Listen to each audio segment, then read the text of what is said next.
हाँ जी, कल मैं ये स्ट्रक्चर आपको बताया था ना, तो थोड़ा सा एक बार और रिकॉल करा दूं आपको कि जब वाटर आइस के फॉर्म में होता है तो केज लाइक स्ट्रक्चर होता है, हॉलो स्ट्रक्चर होता है, जिसके चलते इसका वॉल्यूम बढ़ जाता है, एक्सपेंड कर जाता है।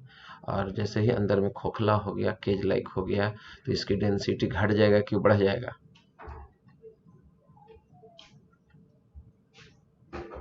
घट जाएगा। यही वजह है कि आइस जो होता है वाटर के ऊपर फ्लोट करते रहता है। ठीक है। अब होता क्या है कि हम लोग 0 से 4 डिग्री सेल्सियस पर जब इसको हीट कीजिएगा तो हाइड्रोजन बॉन्ड ये जो देख रहे हैं आप, ये ब्रेक करता है। ब्रेक करने के बाद जो होलो स्पेस उसमें वाटर आ जाएगा, तो होगा क्या, डेंसिटी उसकी बढ़ जाएगी। तो क्वेश्चन यहाँ से बनता है कि वाटर का डेंसिटी क्यों ज़्यादा होता है, या 0 से 4 के बीच में उसकी डेंसिटी सबसे ज़्यादा होता है, ऐसा क्यों होता है? तो सबसे ज़्यादा होने का मेन वजह क्या है आपका? सबसे ज़्यादा होने की मेन वजह क्या है कि आइस जब होता है तो ये होलो केज लाइक होता है, और जब 0 से 4 डिग्री सेल्सियस पर हीट करते हैं तो कुछ हाइड्रोजन बॉन्ड ब्रेक करता है। ब्रेक करने के बाद गैप में वो आ जाता है, जिसके चलते उसकी डेंसिटी बढ़ जाती है ना। तो एक चीज़, बहुत इंपॉर्टेंट चीज़ हमने डिस्कस ये मैं कर दिए। और कल हम लोग फिजिकल प्रॉपर्टी में पढ़े थे, आज हम लोग डिस्कस करने जा रहे हैं chemical properties of water. Water आपको एम्फोटरिक नेचर का है, कहने का मतलब कि यह एसिड और बेस दोनों के साथ रिएक्ट करता है ना। ठीक है। और या बल्कि ये कह दीजिए एसिड और बेस दोनों की तरह बिहेव करता है ना? तो ऐसे सब्सटेंस को हम लोग एम्फोटेरिक सब्सटेंस कहते हैं। एम्फी मतलब होता ही है बोथ, एम्फी मतलब होता है बोथ, और उसी से बना है एम्फोटेरिक, मतलब बोथ एसिड एंड बेस की तरह बिहेव करे, इसीलिए इसको हम लोग एम्फोटेरिक कहते हैं। ठीक है। कैसे एसिड और बेस की तरह बिहेव करता है वो आप देख लीजिए।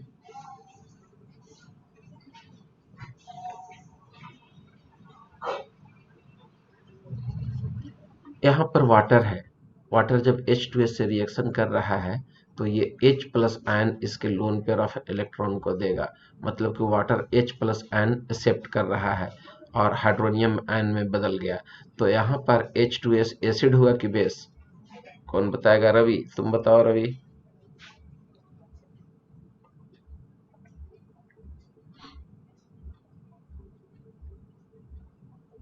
रिया, H2S यहाँ पर हाइड्रोजन लूज कर रहा है, यह एसिड हुआ कि बेस?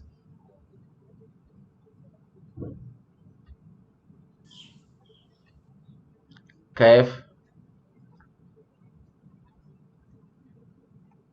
कैफ तुम बताओ। यहाँ पर H2S जो है हाइड्रोजन रिलीज कर रहा है इन सॉल्यूशन, देखो एक्वस लिखा हुआ है, तो यह एसिड हुआ कि बेस हुआ?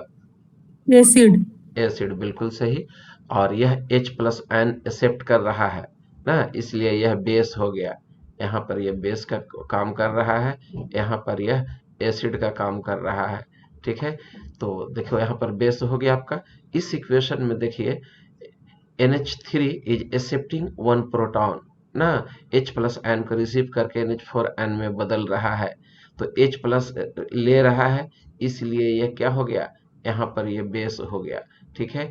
H2O एक हाइड्रोजन रिलीज कर रहा है और अपने आप को OH माइनस में बदल रहा है, तो यहाँ पर यह क्या हो गया, एसिड का काम कर रहा है। तो एक ही सब्सटेंस देखिए एसिड भी है और बेस भी है, इसीलिए वाटर को हम लोग एम्फोटरिक कहते हैं ना। आइए, redox reaction involving water can be easily reduced to hydrogen by highly electropositive metal ना। वाटर में अगर हाईली इलेक्ट्रोपॉजिटिव मेटल डाल दें, जैसे में हाईली इलेक्ट्रोपॉजिटिव कौन आएगा, तो जो इलेक्ट्रोकेमिकल सीरीज रिएक्टिविटी सीरीज आप 9 में, ये 7 में पढ़े हैं या 8 में पढ़े होंगे, 8 में पढ़े, इसके बाद 10 में पढ़े, 11th में पढ़े, फिर 12th में पढ़ेंगे। तो जो रिएक्टिविटी सीरीज में मेटल हैं जो हाइड्रोजन से ऊपर हैं, जिनका रिडॉक्स पोटेंशियल निगेटिव में होता है, that means there oxidation potential है high, they are said to be active metal, उन्हें ही एक्टिव मेटल कहा जाता है। When the active metal will be drop in the water, they will liberate hydrogen gas in either in normal condition और in steam condition. तो sodium metal को पानी में डालते ही हाइड्रोजन गैस निकलेगा, कॉस्टिक सोडा बनेगा, और यह एक्सोथर्मिक रिएक्शन है। कैसा है? एक्सोथर्मिक रिएक्शन, हीट एनर्जी निकलता है। That very heat energy is sufficient to burn this hydrogen, और हाइड्रोजन में आग लग जाती है, तो हम लोग कहते हैं कि सोडियम पानी में आग लगा दिया। आइए केमिस्ट्री लैब में, स्कूल खुलने दीजिए तो ये दिखलाऊंगा, हम लोग खूब एक्सपेरिमेंट कराते हैं। अब नेक्स्ट है हाइड्रोलिसिस रिएक्शन। कुछ ऐसे आपको हाईलाइट है, या ऑक्साइड है जिसको हाइड्रोलिसिस वाटर के प्रेजेंस में कराया जा सकता है। Due to high dielectric constant it has a very strong hydrating tendency, it is dissolves many in ionic compounds. बहुत सारे आयनिक कंपाउंड को ये डिजोल्व करा देता है, और हाइड्रेटेड टेंडेंसी बहुत ज़्यादा है। वजह क्या है? डाइइलेक्ट्रिक कांस्टेंट ज़्यादा होता है। ठीक है, सबसे ज़्यादा वर्ल्ड में वाटर अभी तक जो माना जाता है वाटर का ही माना जाता है, 86 माना जाता है। ये सिलिकॉन टेट्राक्लोराइड है, वाटर के साथ रिएक्शन कराइएगा, सिलिकॉन ऑक्साइड में बदल गया और HCl निकल गया। उसी तरह से फास्फोरस ऑक्साइड है, फास्फोरस पेंटा ऑक्साइड कहा जाता है इसको। ठीक है, वाटर से हाइड्रोलिसिस कराने के बाद फास्फोरिक एसिड, ये फास्फोरिक एसिड है, नाम नोट कर लेना यहाँ पर। फास्फोरिक एसिड ऑर्थोफॉस्फोरिक एसिड है ये, ठीक है, में बदल जाता है, तो ये रिएक्शन आपको याद रखना पड़ेगा। आइए हाइड्रेट्स फॉर्मेशन हम लोग पढ़ने जा रहे हैं। वाटर बहुत सारे ऐसे आयनिक कंपाउंड होते हैं, जब उनका फॉर्मेशन होने लगता है तो वाटर ऑफ क्रिस्टलाइजेशन के फॉर्म में वाटर उसमें एब्जॉर्ब हो जाता है। From the aqueous solution many salt can be crystallise as a hydrated salt. बहुत सारे ऐसे सॉल्ट है जिसमें वाटर ऑफ क्रिस्टलाइजेशन रहता है, और जिसको हम लोग हाइड्रेटेड सॉल्ट कहते हैं। जैसे बेरियम क्लोराइड हो गया, तो बेरियम क्लोराइड लीजिएगा तो उसमें, हालांकि ये सॉलिड है, लेकिन उसके अंदर 2 मोलिकुल्स ऑफ वाटर प्रेजेंट रहता है। ठीक है, more salt ferrous ammonium sulphate 7H2O रहता है। Copper sulphate CuSO4 5H2O, 5 molecules of water of crystallisation रहता है। ठीक है, क्रोमियम क्लोराइड, इसमें भी वाटर ऑफ क्रिस्टलाइजेशन है, मतलब ये वाटर ऑफ क्रिस्टलाइजेशन है या हाइड्रेटेड फॉर्म है। तो ये हाइड्रेटेड फॉर्म में जो वाटर होता है वो 3 तरह का होता है। कोऑर्डिनेटेड वाटर, ठीक है, दूसरा है इंटरस्टिशियल वाटर, और तीसरा है हाइड्रोजन बॉन्डेड वाटर। ठीक है, तो कोऑर्डिनेटेड वाटर का पहचान है वह स्क्वायर ब्रैकेट के अंदर होगा। देखिए इस केस में यहाँ पर 6 मोलिकुल्स ऑफ वाटर जो है एक कोऑर्डिनेटेड वाटर है। ठीक है, तो ऐसे पहचान क्या है इसका कोऑर्डिनेटेड वाटर का? तो these are always written in square bracket. ठीक है, और यह always found in complex compound, और यह कॉम्प्लेक्स कंपाउंड में ही पाया जाता है। कॉम्प्लेक्स कंपाउंड उसको कहते हैं जो कंप्लीटली आयोनाइज नहीं हो एक्वस सॉल्यूशन में, सारे आयंस आपको लिबरेट नहीं करें, वैसे आयन को हम लोग कोऑर्डिनेटेड आयन कहते हैं, कोऑर्डिनेटेड वाटर कहते हैं। दूसरा हो गया इंटरस्टिशियल वाटर ना, जैसे कोई भी सॉलिड सब्सटेंस है उसके इंटरस्टिशियल साइड में वाटर प्रेजेंट हो, जैसे बेरियम क्लोराइड में 2H2O जो होता है इंटरस्टिशियल साइड में प्रेजेंट रहता है, तो इसको हम लोग इंटरस्टिशियल हाइड्रेटेड वाटर कहते हैं। ठीक है, अब आइए हाइड्रोजन बॉन्डेड। अगर हाइड्रोजन बॉन्डिंग के साथ अटैच हो तो उसको हाइड्रोजन बॉन्डेड कहते हैं। जैसे कॉपर सल्फेट में यानी ब्लू विट्रियल में 5 मोलिकुल्स वाटर है, जिसमें से 4 जो है कोऑर्डिनेटेड है और एक जो है से हाइड्रोजन बॉन्ड के साथ अटैच रहता है। ठीक है, तो अगर क्वेश्चन पूछ दे कि कॉपर सल्फेट में कितने तरह का हाइड्रेटेड वाटर है, तो 2 तरह का। कौन कौन? Coordinated and hydrogen bonded. एक मोलिकुल्स वाटर जो है हाइड्रोजन बॉन्ड के साथ अटैच होता है, इसलिए हाइड्रोजन बॉन्डेड वाटर हो गया, और 4 मोलिकुल्स कोऑर्डिनेटेड हो गया। ठीक है, तो ये हो गया आपका वाटर का प्रॉपर्टीज हम लोग पढ़ रहे थे। आइए अब हम लोग हार्ड वाटर और सॉफ्ट वाटर देखने जा रहे हैं। हार्ड वाटर उसको कहते हैं कि which does not provide good lather with the soap, तो उसको हम लोग हार्ड वाटर कहते हैं। और सॉफ्ट वाटर किसको कहते हैं? Which produces good lather with soap is called soft water. तो ये हो गया आपको बच्चा वाला डेफिनेशन। ठीक है, लेकिन ये भी जानना जरूरी है ना, बच्चा वाला ही नहीं जानिएगा तो सियाना वाला आप क्या जानिएगा। ठीक है, तो देखिए होता क्या है कि अगर किसी भी वाटर में बाइकार्बोनेट हो, सल्फेट हो, क्लोराइड हो, किसका? कैल्शियम का या मैग्नीशियम का, तो उसे हम लोग हार्ड वाटर कहते हैं। That water which contains dissolved salt of bicarbonate, sulfate, chloride of calcium and magnesium are called hard water। ठीक है, और जिसके पास नहीं होगा वो सॉफ्ट वाटर कहलाएगा। और हार्ड वाटर होने की वजह से क्या होगा? साबुन उसमें लगाइएगा, घिसते रहिए, झाग कम बनेगा। हार्ड वाटर से नहा लीजिएगा, बदन चप चप चप चप करने लगेगा, पूरा बाल जो है से जट्ठा बन जाएगा, आपका चट चट करने लगेगा। तो हार्ड वाटर से हम लोग नहीं नहाते हैं ना, तो उसको कहते क्या है हार्ड वाटर। हाँ, हार्ड वाटर भी फर्दर दो कैटेगरी में क्लासिफाई हो जाता है, ठीक है। एक होता है टेम्पोररी हार्डनेस और दूसरा होता है परमानेंट हार्डनेस। टेम्पोररी हार्डनेस जो होता है, it is due to presence of bicarbonate of calcium and magnesium. Calcium और मैग्नीशियम के बाइकार्बोनेट के प्रेजेंस होने की वजह से टेम्पोररी हार्डनेस होता है, and it can be removed by boiling. गांव देहात में देखिएगा, जब कपड़ा धोना होता है, बिस्तर वगैरह खासकर चादर वगैरह, तो गर्म पानी लोग करते हैं, उसमें सोडा डाल देते हैं, वॉशिंग सोडा डाल देते हैं, तब कपड़ा डाला जाता है। तो दे आर साइंटिफिक, ठीक है। और पता नहीं ईश्वर ने कैसे उन लोगों को सिखाया कि हार्डनेस जो है से बॉयल करने से भी दूर होता है। तो हार्डनेस बॉयल करने से भी टेम्पोररी दूर होगा। कैसे दूर होगा? बाइकार्बोनेट कार्बोनेट में बदल जाएगा। Bicarbonate is soluble, and when it will be heated it will be converted into carbonate which is insoluble. That is why when the water is heated, especially the temporary hardness of water, and when the temporary hard water is heated, the bicarbonate of calcium or magnesium present in water will be precipitated ना, तो वही white white बैठ जाता है, तो हम लोग कहते हैं नीचे बैठ गया ना, तो वो स्कैम कहलाता है। क्या कहलाता है? स्कैम कहलाता है। तो due to presence of soluble bicarbonate of calcium and magnesium ये होता है can be removed by simple boiling, और सिंपल बॉइलिंग से ये आपको खत्म हो जाता है टेम्पोररी। और परमानेंट हार्ड वाटर हम लोग उसको कहते हैं which whose hardness can not be removed by heating, तो उसको हम लोग परमानेंट हार्डनेस कहते हैं। Permanent hardness of water is due to presence of chloride and sulphate of calcium and magnesium. आइए let us study about the permanent hardness of water.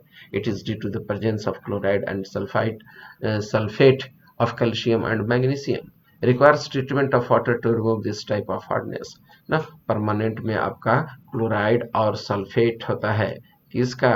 Calcium का, और किसका? मैग्नीशियम का, and cannot be removed its hardness by simple boiling. Temporary hardness is also called carbonate hardness, and permanent hardness is also called non-carbonate hardness। ठीक है, तो ये याद रखेंगे कि हम लोग टेम्पोररी वालों को कार्बोनेट हार्डनेस भी कहते हैं, और जो परमानेंट होता है उसको नॉन कार्बोनेट हार्डनेस भी कहते हैं। Now let us study about the softening of the water.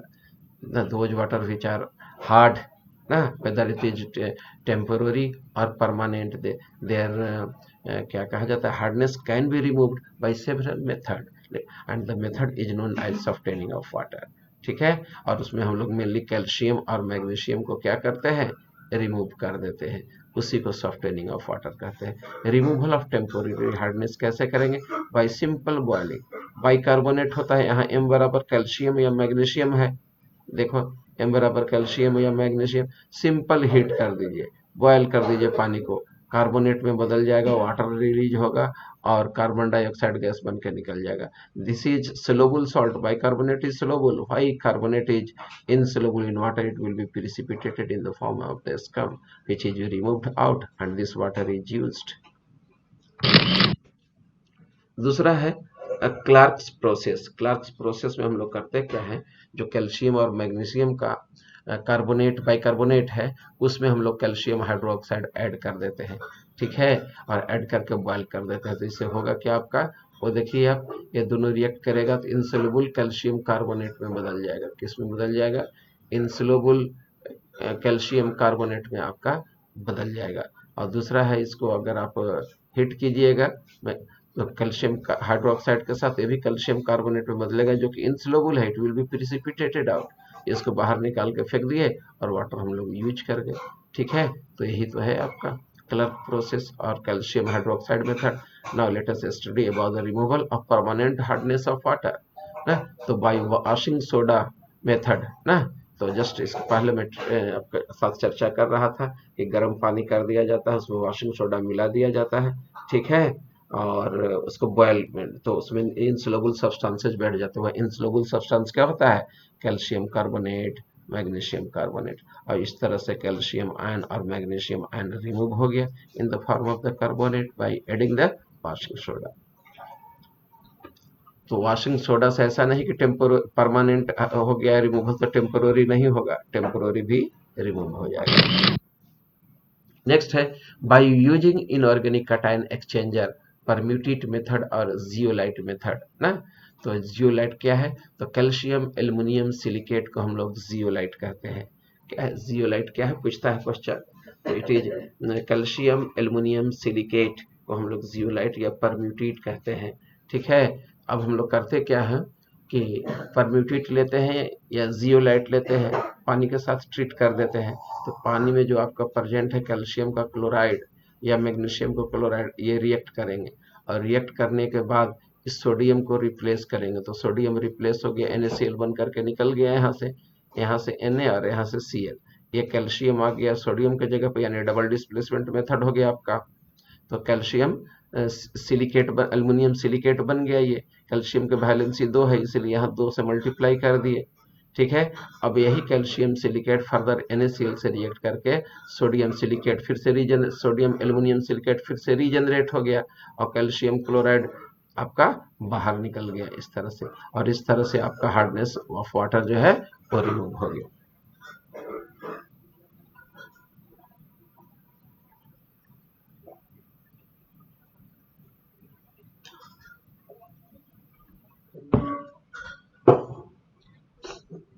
आइए नेक्स्ट मेथड अब हम लोग पढ़ते हैं, बाय ऑर्गेनिक आयन एक्सचेंजर और सिंथेटिक रेजिन मेथड, जिसको हम लोग आयन एक्सचेंज रेजिन मेथड भी कहते हैं। ठीक है, synthetic resin are insoluble polymeric solid having giant hydrocarbon network containing reactive acidic और बेसिक ग्रुप। ये आपका सिंथेटिक रेजिन क्या है, तो उसमें हाइड्रोकार्बन का पार्ट होता है जो नेटवर्किंग की तरह होता है, 3 डायमेंशनल होता है। ठीक है, और जिएंट मतलब होता है लार्ज, बहुत बड़ा हाइड्रोकार्बन का पार्ट होता है, जिसमें आपका रिएक्टिविटी जो होता है रिएक्टिव साइट कंटेन करता है, एसिडिक ग्रुप कंटेन करेगा या बेसिक ग्रुप करेगा। इसका मतलब कि सिंथेटिक रेजिन जो हो गया, जो तरह का हो गया, एसिडिक और बेसिक हो गया। These are superior to zeolite because they can remove all the type of cations as well as anions present in the water.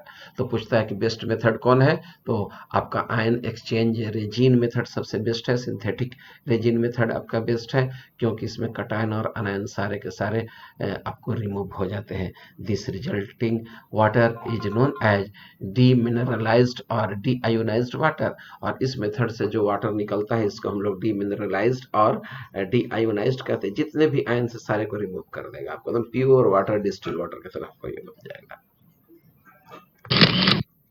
अब आ जाइए हाइड्रोजन पर ऑक्साइड हम लोग पढ़ने जा रहे हैं, हालांकि सिलेबस से हटाया है लेकिन फिर भी पढ़ा रहे हैं ताकि जान जाइए इसको। ठीक है, तो हाइड्रोजन पर ऑक्साइड सबसे पहले जेल थेनार्ड जो है से इसको प्रिपेयर किया था। ठीक है, आइए हाइड्रोजन पर ऑक्साइड H2O2 बहुत इंपॉर्टेंट कंपाउंड है। किसी के कान में गुज्जू वगैरह हो जाता है तो H2O2 का थोड़ा सा डाल दीजिए तो पूरा अंदर से कन्हौआ साफ करके बाहर निकाल देता है। ये H2O2 ब्लीचिंग ऑफ हेयर में यूज होता है। ठीक है, as oxidising agent and reducing agent use होता है, तो बहुत ज़्यादा इसका यूज होता है H2O2 का। आइए थोड़ा सा इसके बारे में और हम लोग स्टडी करते हैं। प्रिपरेशन अब हम लोग पढ़ने जा रहे हैं, मेथड ऑफ प्रिपरेशन ना। तो इसमें पहला मेथड है मार्क्स प्रोसेस, जिसको हम लोग फ्रॉम सोडियम पर ऑक्साइड से प्रिपेयर करते हैं। सोडियम पर ऑक्साइड ले लिए और डाइल्यूट सल्फ्यूरिक एसिड से ट्रीट कर दिए तो H2O2 निकल गया और सोडियम सल्फेट बन गया। तो यही हम लोग को ये हाइड्रोजन पर ऑक्साइड बन गया। दूसरा मेथड है हम लोग का बैरियम पर ऑक्साइड मेथड। इसी मेथड से सबसे पहले जेल थेनार्ड जो है से आपको H2O2 प्रिपेयर किए थे। बैरियम पर ऑक्साइड हम लोग लेते हैं, उसमें को सल्फ्यूरिक एसिड से ट्रीट कर देते हैं जिससे आपका हाइड्रोजन पर ऑक्साइड निकल जाता है और बैरियम सल्फेट आपका इनसोल्युबल सब्सटेंस बैठ जाता है, जिसको हम लोग रिमूव कर देते हैं, फिल्टर आउट कर देते हैं, living behind H2O2। Industrially, it is prepared by auto-oxidation of 2-alkyl anthraquinol। ठीक है, इंडस्ट्री में हम लोग 2-एंथ्राक्विनोल लेते हैं और इसका ऑक्सीडेशन करा देते हैं तो ये हाइड्रोजन पर ऑक्साइड में बदल जाएगा और ये 2-इथाइल एंथ्राक्विनोन में कन्वर्ट हो जाता है। ठीक है, हाइड्रोजन पर ऑक्साइड का स्टोरेज बहुत इंपॉर्टेंट है। It must be kept in lined colored bottle because the rough glass surface causes its decomposition। ना H2O2 आप जानते हैं, पढ़ चुके हैं कि H2O2 का ऑटो ऑक्सीडेशन होता है, मतलब कि ये सेम सब्सटेंस ऑक्सीडाइज भी होता है, सेम सब्सटेंस रिड्यूस भी होता है, इसलिए इसको डिसप्रोपोर्शन रिएक्शन या ऑटो ऑक्सीडेशन मेथड भी कहते हैं। ठीक है, तो इसमें एक ही सब्सटेंस का होता रहता है, it is automatically it will B dissociated into water and nascent oxygen. तो इसका स्टोरेज के लिए करते क्या है कि जो जिस बोतल में रखते हो बोतल कलर्ड होना चाहिए, अंदर में वैक्स लगा दीजिए कि सरफेस स्मूथ हो जाए। ठीक है, और नहीं तो उसमें ग्लिसरीन डाल दीजिए, या फास्फोरिक एसिड डाल दीजिए, या एसिटाइनालाइड डाल दीजिए, या अल्कोहल डाल दीजिए, या ईथर डाल दीजिए, यानी कि कोई भी ऑर्गेनिक कंपाउंड डाल दीजिएगा, they will behave just like a negative catalyst. ठीक है, तो और इट्स डिकम्पोजल विल बी प्रिवेंटेड। अब इस तरह से हम लोग प्रिवेंट कर देते हैं, जिसको हम लोग नेगेटिव कैटालिस्ट कहते हैं। अब सवाल उठता है कैटालिस्ट है क्या? तो चलिए कोई बताइए, नेगेटिव कैटालिस्ट या कैटालिस्ट क्या है ये बताइए, तब फिर मैं नेगेटिव कैटालिस्ट बताऊंगा। उत्प्रेरक है सर। तो ये तो हिंदी वर्ड हो गया उसका ना। उत्प्रेरक किसको कहते हैं? निकेल किसी किसी रिएक्शन में कैटलिस्ट के रूप में लिया जाता है, मतलब जो रिएक्शन की स्पीड बढ़ा दे। बिल्कुल सही। That chemical substance which enhance the rate of reaction but does not itself consume in the chemical reaction. Such type of substances are called catalyst, but some catalysts are which decreases the rate of reaction. Such catalysts are known as negative catalyst। और इसमें हम लोग जो H2O2 को prevent कराने के लिए, इसके डिकम्पोजिशन को प्रिवेंट कराने के लिए जो कैटलिस्ट यूज करते हैं, जैसे phosphoric acid, glycerol, ethyl alcohol, ether, acetanilide लेते हैं, वह उसके डिकम्पोजिशन के रेट को डिक्रीज करा देता है, इसलिए नेगेटिव कैटलिस्ट कहलाता है। Physical properties of hydrogen peroxide. In pure state it is almost colourless और very pale blue liquid. H2O2 is miscible with water in all proportion and form a hydrate. ठीक है, यह वाटर में miscible होता है और हाइड्रेट बनाता है। हाँ, ये पॉइंट बहुत इंपॉर्टेंट है आपका। ठीक है, 30% solution of H2O2 is marked as 100 volume. किसी पर 30% लिखा हुआ है, इसका मतलब 100 वॉल्यूम है, और 100 वॉल्यूम का मतलब हो गया कि जब H2O2 डिकम्पोज करेगा तो 100 वॉल्यूम आपका ऑक्सीजन लिबरेट करेगा। उसी तरह से अगर किसी में आपका 3% मार्क किया हुआ है तो 3% क्या हो जाएगा, 10 वॉल्यूम के बराबर हो गया, मतलब कि 3 लीटर ऑक्सीजन रिलीज करेगा। ठीक है, अगर लीटर यूनिट लेते हैं तो। Chemical properties of hydrogen peroxide अब हम लोग देखने जा रहे हैं। It acts as an oxidising agent and reducing agent both in acidic and in basic media. दोनों मीडियम में यह एसिडिक और बेसिक मीडियम में रिड्यूसिंग एजेंट और ऑक्सीडाइजिंग एजेंट का काम करता है। आइए इसको आपको याद रखना होगा ना। H2O2 acts as oxidising agent, oxidising agent की तरह जब काम करेगा यह एसिडिक मीडियम में, तो यह डायरेक्ट वाटर में बदल जाता है। याद रखिएगा, यह वाटर में बदल जाएगा कब, जब एसिडिक मीडियम में हो। और यह आपका OH माइनस में बदल जाता है कब, जब यह बेसिक मीडियम में हो। ठीक है, तो ऑक्सीडाइजिंग एजेंट का काम कर रहा है यहाँ पर। देखो ऑक्सीजन यहाँ -1 है, -1 से क्या हो गया, -2 में चला गया ना, तो क्या हो गया, रिडक्शन हो रहा है, और जिसका रिडक्शन होता है वो ऑक्सीडाइजिंग एजेंट कहलाता है। उसी तरह यह -1 से यहाँ पर चला गया है कितना, -2 में रिडक्शन हुआ है, ऑक्सीडाइजिंग एजेंट है। H2O2 also acts as a reducing agent both in acidic medium and basic medium। H2O2 अगर आपका बेसिक मीडियम में रिड्यूसिंग एजेंट का काम करेगा तो ऑक्सीजन लिबरेट करेगा और H+ आयन देगा। जस्ट इसका उल्टा है, देखो यहाँ। उसी तरह से H2O2 बेसिक मीडियम में यह वाटर देगा और ऑक्सीजन लिबरेट करता है। ठीक है, तो आइए अब इसका एक एक दो रिएक्शन हम लोग दोनों एसिडिक और बेसिक मीडियम में पढ़ते हैं। It oxidises ferrous ion to ferric ion. तो फेरस आयन ले लिए और फेरिक आयन में बदल रहा है। यहाँ 2 पॉजिटिव चार्ज है, यहाँ 3 पॉजिटिव चार्ज है, 1 इलेक्ट्रॉन ऐड कर दिए। अब H2O2 एसिडिक मीडियम में 2H2O में बदलता है। बैलेंस कीजिए, यहाँ 2 हाइड्रोजन है तो यहाँ 2 से मल्टीप्लाई कर दिए, तो ऑटोमेटिक 2 हाइड्रोजन और 2 ऑक्सीजन बैलेंस हो गया। अब इधर एसिडिक मीडियम है, 4 हाइड्रोजन है ठीक है, तो 2 हाइड्रोजन यहाँ है और 4 हाइड्रोजन यहाँ है, तो 2 H प्लस जोड़ दिए, एसिडिक मीडियम है तो 4 हाइड्रोजन तो हो गया। लेकिन इधर कोई चार्जेज नहीं है, यहाँ दो पॉजिटिव चार्ज हो गया तो 2 इलेक्ट्रॉन जोड़ दिए। ठीक है, क्यों 2 जोड़ दिए? क्योंकि यहाँ 2 पॉजिटिव चार्ज था। अब इस इक्वेशन में 2 से मल्टीप्लाई कर दिए, क्यों कर दिए?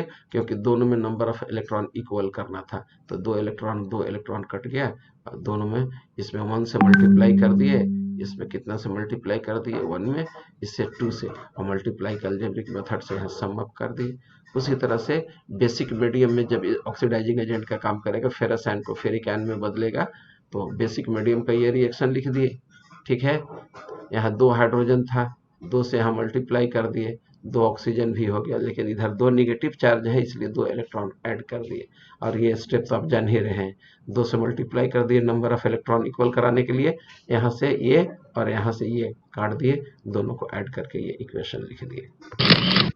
उसी तरह से रिड्यूसिंग एक्शन अब हम लोग पढ़ने जा रहे हैं एसिडिक मीडियम में और बेसिक मीडियम दोनों में। It reduces permanganate and to Mn+2, याद रखिएगा 12th में भी पढ़ना है।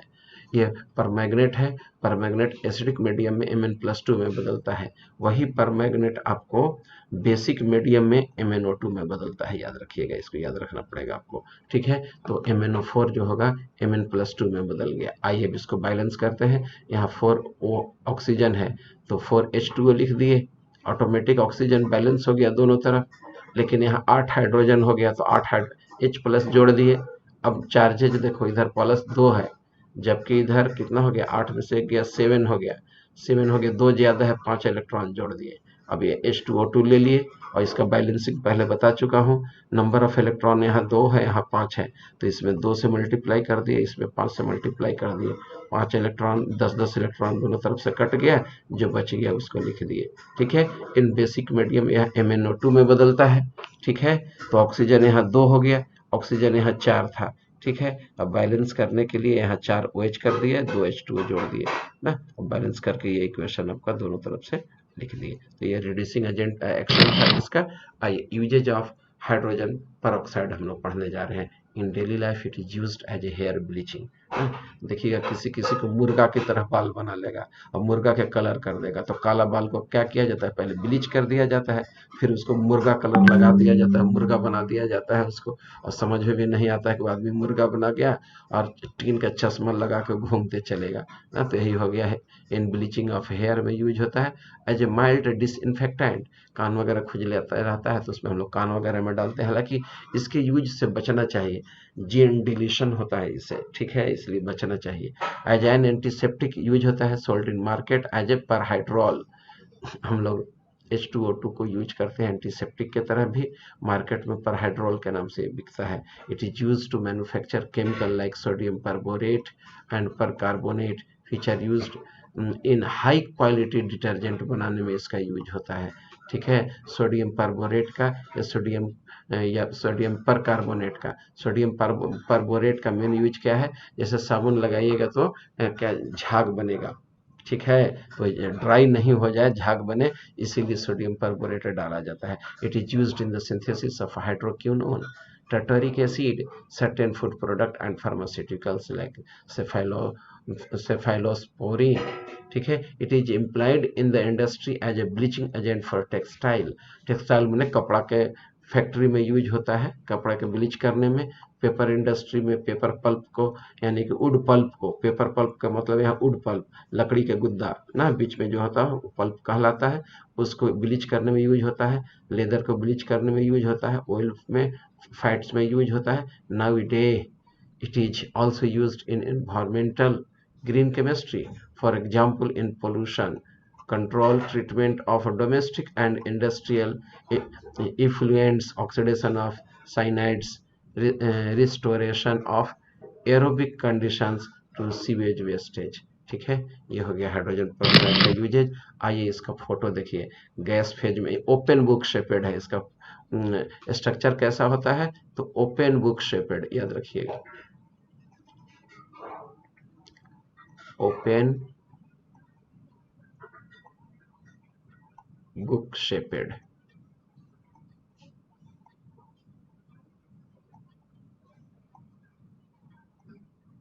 ठीक है।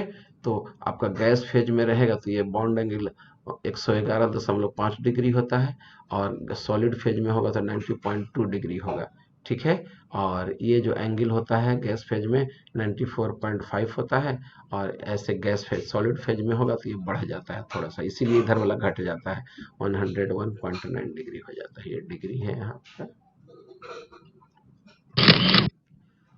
हाइड्रोजन इकोनॉमी के बारे में जान रहे हैं हम लोग। Hydrogen as a fuel, future में आपको hydrogen as a fuel use होगा, इसके बारे में मैं काफ़ी आपके साथ चर्चा कर चुका हूँ। The electricity can not be stored to run automobiles, it is not possible to store and transport nuclear energy, hydrogen is the alternative source of energy and hence called as a hydrogen economy.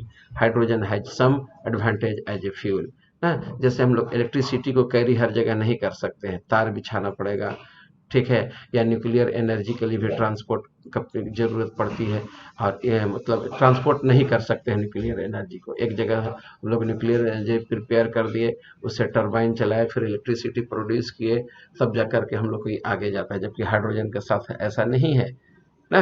हम लोग hydrogen लिए उसको direct use कर सकते हैं, जैसे fuel cell में कल बताया था यूज होता है ये, तो हाइड्रोजन, इसीलिए हाइड्रोजन को हम लोग हाइड्रोजन इकोनॉमी कहते हैं। ठीक है। और इसके फ्यूल की तरह इसके पास कुछ एडवांटेज भी है।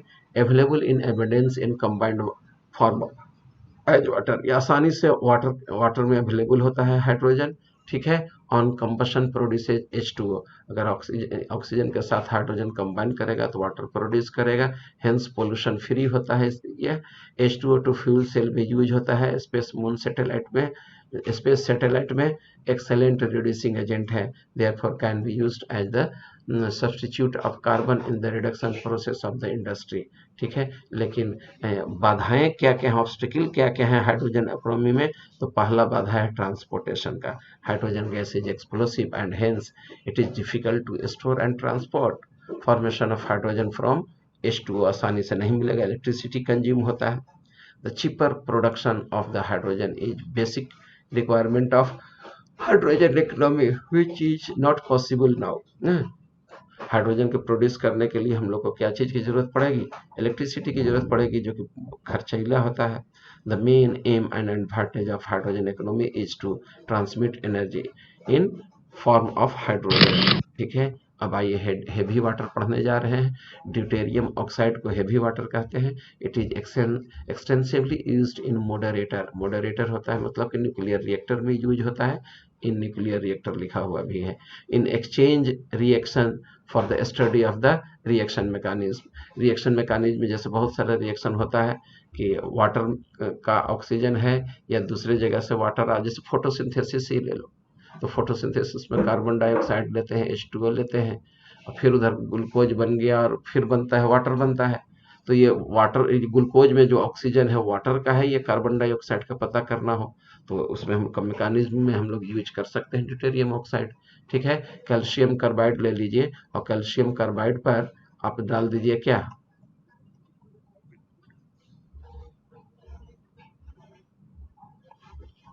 कैल्शियम कार्बाइड पर आप ले लीजिए ये वाटर। ठीक है। तो जैसे ही वाटर डालिएगा तो अगर एक मिनट रुको जी, कलर इसका सही नहीं है, कौन सा कलर ले लें, ब्लैक ले लो। हाँ जी। तो देखो कैल्शियम कार्बाइड है, अगर इस पर वाटर डालते तो एसिटिलीन मिलता, H2C2। ठीक है। C2H2 को हम लोग एसिटिलीन कहते हैं, लेकिन यहाँ ड्यूटेरियम ऑक्साइड डाल दिए तो C2D2 बन जाएगा, कैल्शियम O(D2) का स्क्वायर बन जाएगा। उसी तरह से सल्फर ट्राइऑक्साइड में ड्यूटेरियम ऑक्साइड डालिएगा तो H2SO4 न बल्कि ड्यूटेरियम सल्फेट बनता है। एल्युमिनियम कार्बाइड में वाटर डालिएगा तो मीथेन न बन करके क्या कहा जाता है, कार्बन टेट्रा ड्यूटेरियम बनेगा, ये बनेगा, इसके बाद ये बनेगा, हाइड्रोक्साइड नहीं बनेगा। तो ये रिएक्शन कभी कभी पूछता है ना, इसको आपको याद रखना है। किसको, किधर गया ये वाला, चारों रिएक्शन आसान है ना, ऑर्गेनिक से रिलेटेड है। ठीक है। तो इसको आपको याद रखना होगा।